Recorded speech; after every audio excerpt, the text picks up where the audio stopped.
तो ये स्टोरी कुछ इस तरह स्टार्ट करते हैं। पहली बार प्यार हुआ था और हम सबने पीक पे थे। इसी तरह कुछ लगा कि पीठ में गुदगुदी हो रही है। 11th क्लास में फ़र्स्ट टाइम क्रश हुआ या प्यार समझ लीजिए। 2 साल इसी तरह निकल गए। कभी उसे कॉरिडोर से देखते देखते, कभी पीछे से मतलब देखते देखते क्लास में बैठे हुए देख रहे हैं। तो 12th का बोर्ड का लास्ट एग्ज़ाम हमारा था, ख़त्म हुआ तो उसने हैंडशेक करते हुए बोला चलो आज मैं तुम्हें मैसेज करता हूँ। तो वहीं प्यार की नई शुरुआत थी। तो 1-2 महीने इसी तरह प्यार की बातें करते करते निकल गए। तो क्या हुआ, कोचिंग उसकी भी स्टार्ट हुई, मेरी भी स्टार्ट हुई और 1 साल हमारा ड्रॉप आउट था और उसने एकदम से मैसेज करना, कॉल करना बंद कर दिया।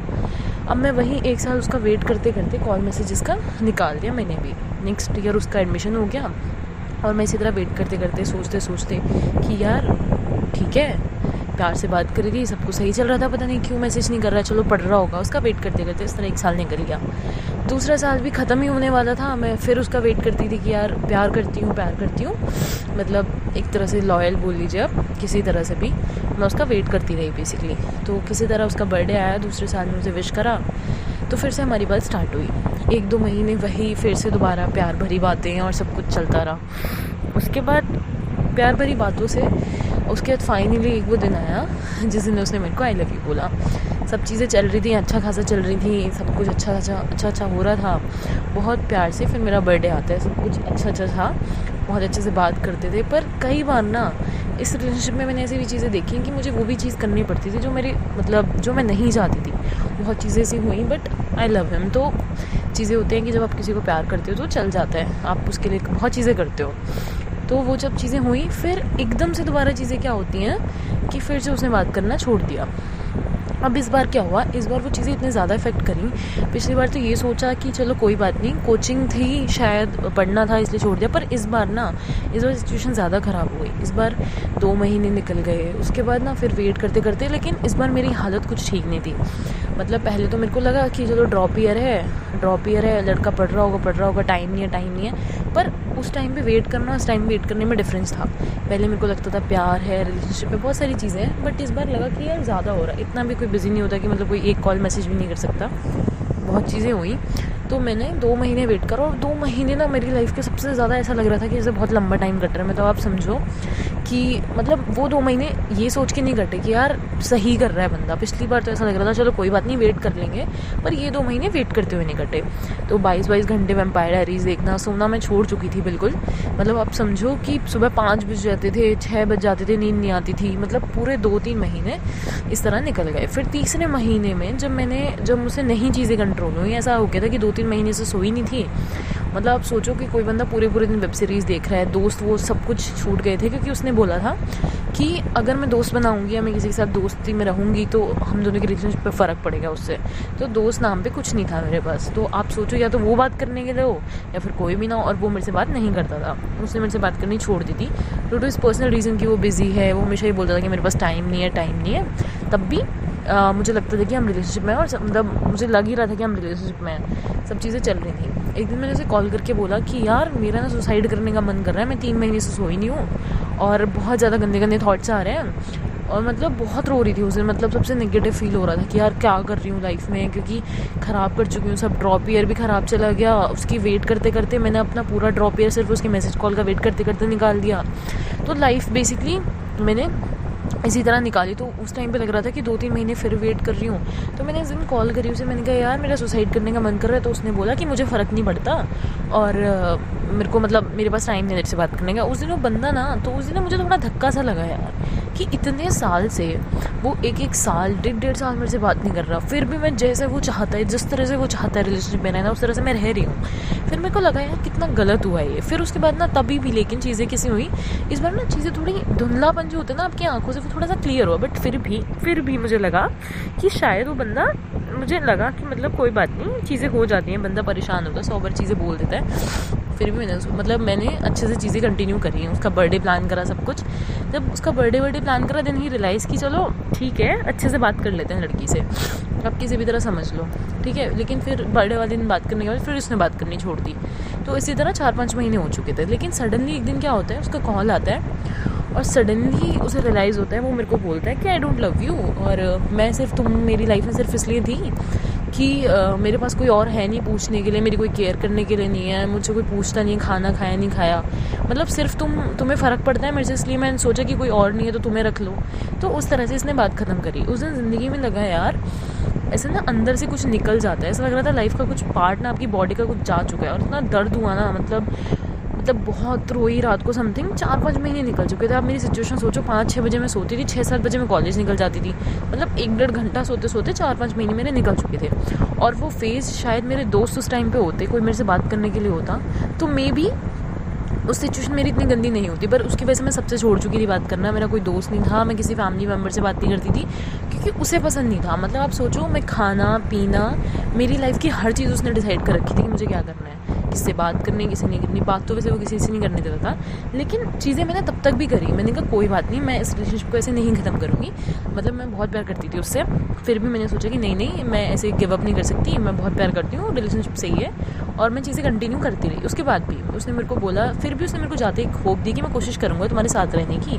तो मैंने सोचा मे भी सब ठीक हो जाए। तो इस तरह से चीज़ें चलती रही। फिर 1-2 महीने निकल गए। इस बार 6-7 महीने हो चुके थे कि मैं सोई नहीं थी, और डिप्रेशन ना फिर कंटिन्यूस था, और मैंने किसी से बात करने की कोशिश नहीं करी। वो मेरी लाइफ की, मतलब मुझे लगा कि मुझे बात करनी चाहिए थी, बट मैंने नहीं करी क्योंकि वो नहीं चाहता था मैं बात करूँ। तो मतलब आप सोचो, मैं उसे इतना ज़्यादा मानती थी कि शायद अगर मैं आपसे ये बोलूँ कि मैं भगवान की जगह उसकी फ़ोटो रख दूँ तो गलत नहीं होगा। तो मतलब इतना ज़्यादा चीज़ें चल रही थी। बट क्या हुआ, मैं ऑलमोस्ट 7-8 महीने उस बंदे से मिली ड्यू टू ये जो पैसों वैसों का सीन हुआ था ना, कि मतलब जो हम लोग नोटबंदी वाला सीन हुआ था, तो मेरे को उस पर बहुत भरोसा था। मैंने उसे पैसे वैसे देने का सीन हुआ, तो एकदम से वो फ़ोन में अपनी कुछ फ़ोटोज़ दिखा रहा था मेरे को मुंबई गोवा के ट्रिप्स की। तो मैं एक दिन उसमें एकदम से एक लड़की की मैसेज की नोटिफिकेशन आती है, और मैं देखती हूँ कि वो बंदा उस लड़की से मिलने जा रहा है, और उनका बाप, मतलब आप समझ जाओ चैट से क्या मेरे को समझ में आया। तो मुझे लगा चल अब तक तो ठीक था कि कोई और तीसरा बंदा नहीं था मतलब बीच में, तो अब तक तो मैं कुछ नहीं, कोई नहीं कि वो बिज़ी होगा, कोई बात नहीं, बात कर लेगा। मैंने कितने साल ऐसे ही सोच के निकाल लिए कि कोई बात नहीं, बिज़ी है, और हमेशा उसे सेंटर रखा, हर चीज़ उसके अकॉर्डिंग करी। तो मैंने सोचा कि कोई नहीं, पर एटलीस्ट तीसरा बंदा तो नहीं है। पर उस दिन मेरे हाथ से फ़ोन छूट गया, और मैं मेट्रो में रोते रोते चली गई।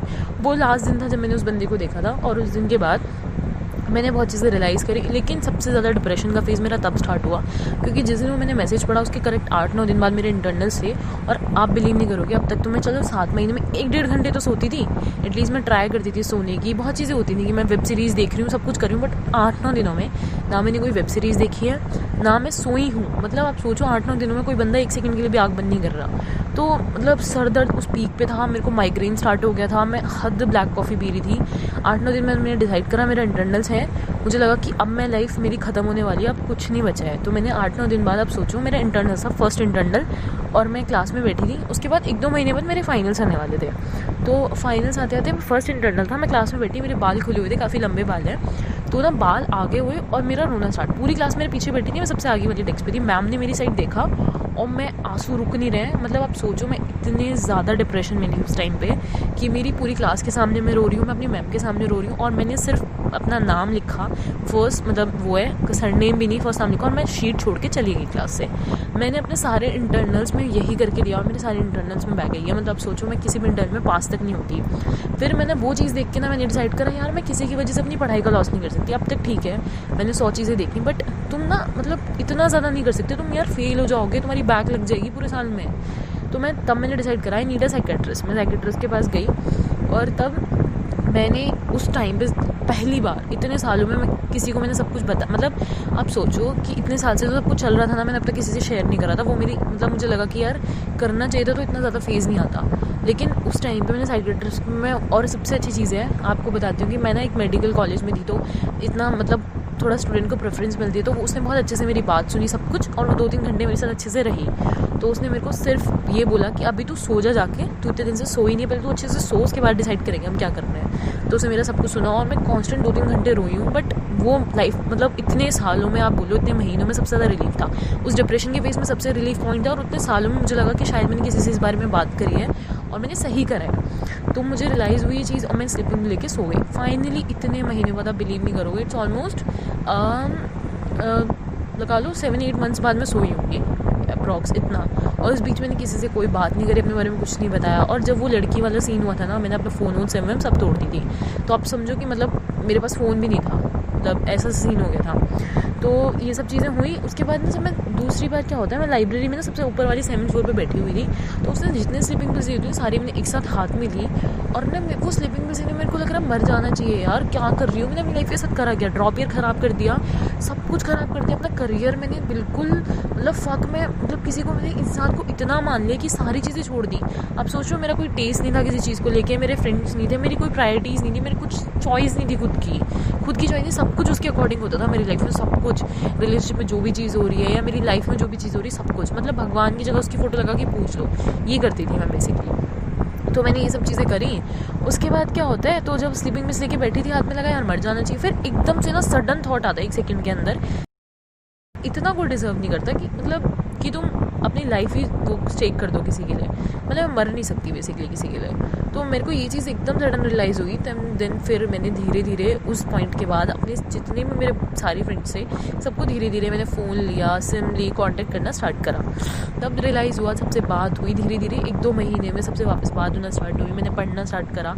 तब मुझे उस पॉइंट पर ये रियलाइज़ हुआ कि यार ठीक है बंदे रखो लाइफ में, पर एक चीज़ हमेशा याद रखना, लोगों से कांटेक्ट होने ना इसका मतलब आप एक ही साइड आपका दिमाग रहता है और उसी बंदे के टुवर्ड्स रहता है। तो आप बहुत सारे लोगों से बात करते हो ना, तो वो आपको बताते हैं कि आप क्या सही कर रहे हो, गलत कर रहे हो। और मैं बहुत इंट्रोवर्ट हूँ, मतलब बहुत ज़्यादा, मेरी लाइफ में ज़्यादा लोग नहीं हैं, बहुत कम लोग हैं, 1-2, बट ऐसे हैं कि हाँ जैसे मैं अपने साथ हूँ ना, मैं जितना खुद पे ट्रस्ट करती हूँ मैं लोगों पे करती हूँ। तो वो भी चीज़ आप छोड़ो, मैं उन लोगों तक को छोड़ चुकी थी उस लड़के के लिए। तो आप समझ जाओ कि कितनी ज़्यादा डाइवर्स सिचुएशन होगी, पेरेंट्स की तक ना सुनना, मतलब किसी की नहीं सुनना, सिर्फ एक ही बंदे के टुवर्ड्स आपको। तो लाइफ में ना यार कभी एक चीज़ रखना, रहो लोगों के साथ, ट्रस्ट करो सब चीज़ें, बट तुम्हारी गलती क्या होती है जब तुम एक बंदे के लिए दूसरी चीज़ें छोड़ रहे होते हो। अपने दोस्त, अपनी चीज़ें, अपनी सिचुएशंस, अपनी प्रॉमिसेस, अपना कंफर्ट जोन नहीं छोड़ना चाहिए, एडजस्ट करना चाहिए जहाँ तुम्हें लगे कि तुम सही तरह से एडजस्ट कर रहे हो। देखो मैंने जो गलतियाँ करी हैं, मैंने सिर्फ एक ही टुवर्ड्स, सही गलत मेरे दिमाग में सोचना बंद कर चुका था उस पॉइंट पे।